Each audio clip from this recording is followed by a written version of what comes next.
Have you ever wondered what it would be like if a white belt on bath salts did a jiu-jitsu tournament? You're going to get to see all of that in today's video as you see how my team did at the recent jiu-jitsu tournament we attended in Minneapolis, Minnesota. And I know everybody just wants to watch bath salts bend immediately, but it's more important that we see everybody compete and why we did the tournament. This tournament was for Tap Cancer L and we raised over $20,000 to help with cancer research. But now, let's get on to the matches. It's hard to find matches at these types of competitions if you're a higher belt. We're going to do Angel's matches quick because he only had one opponent he could go against that was a brown belt.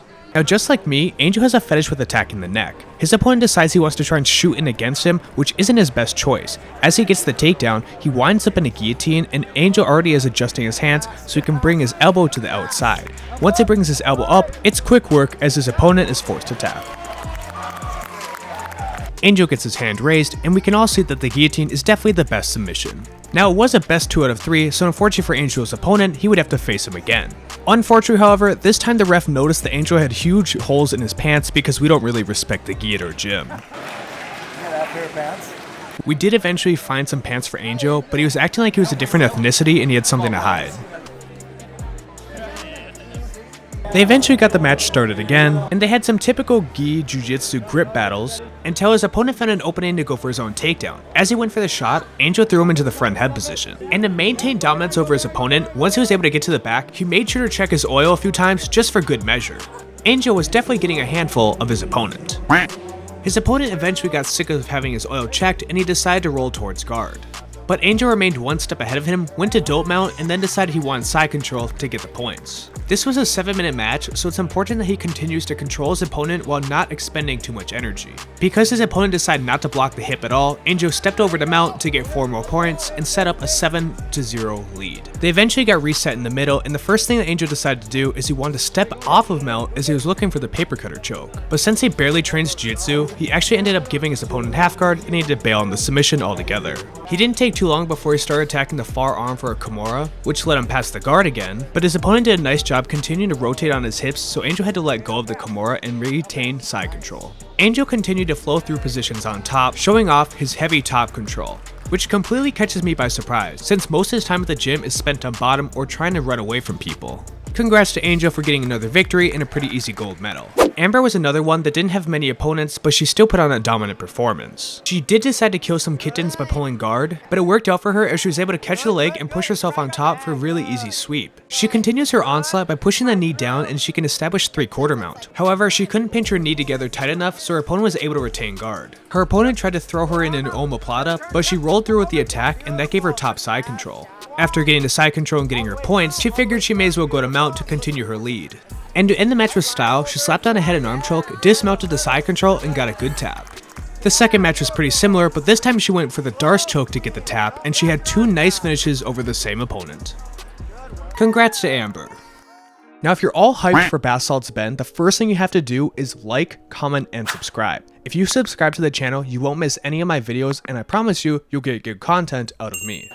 The time has come where the Bath Salts King is next, but I have to let you all know one thing. His bracket was so large that was single elimination, so if Ben loses this match, he won't be in any other matches for the day. Ben puts his crazy face on and the first thing his opponent does is grab him so he can pull guard. He went for a quick sweep attempt, but it didn't work, so he decides to close the guard, and now Ben's working on top and he's starting to get his rage meter going. His opponent is overhooking his arm, potentially looking for a triangle, but Ben decides he's going to rip his arm out and hit him in the head with it. Unfortunately for all of us, Ben makes a huge flaw and lets his arm get dragged to the side so his opponent can start working on his back. And if you've ever watched the Bath Salts King roll, he always gets his back taken, but this time in a tournament, it actually matters because of points. This is a tough start for Ben because he's already down 4 points as the score is 0-4 with his back taken and both hooks are in. He goes for a signature back escape, which is just a roll forward and hope that their hooks came out. His opponent continued to follow him, but Ben was starting to see the light at the end of the tunnel. Ben scoops under the leg, which is extremely dangerous because of the bow and arrow choke, but his opponent doesn't recognize it and pulls him back over for more control. His opponent is finally starting to work on the lapel, and the bow and arrow is a serious threat for Ben because it's an easy way to put out even a hyper opponent. Ben shows off his signature move. Once his opponent has complete control over him, he's actually going to try and grab the lapels and hopefully not get twisted. His opponent even tried to smother the monster, but that's the #1 thing you don't want to do to Ben. This filled his rage meter, and this is going to turn the tide of the battle after that happened. His opponent lost control of Ben, but he throws the leg over and does a nice reversal by pulling on the belt. Once it gets him into mount, Ben quickly continues to roll with him, and now Ben is working on that same lapel grip he had earlier, and he uses this to give himself enough momentum to get on top.